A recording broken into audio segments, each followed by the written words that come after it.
Video university तलबा ने अपने बस ड्राइवर की रिटायरमेंट को यादगार बना दिया।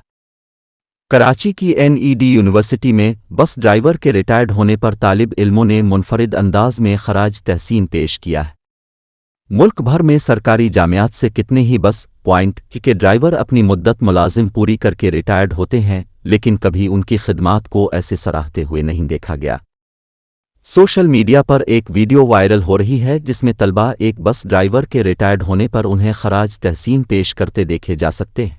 वीडियो में तलबा को ड्राइवर के लिए तालियां बजाकर और फूलों की पत्तियां निछावर करते देखा जा सकता है। इस वीडियो के हवाले से बताया जा रहा है कि तालिब इल्मों का मानना है कि यूनिवर्सिटी आने के लिए हमें ड्राइवर सस्ती और बाहिफाजत सहूलत फराहम करते हैं, इसीलिए उनकी खिदमात को सराहना भी ज़रूरी है।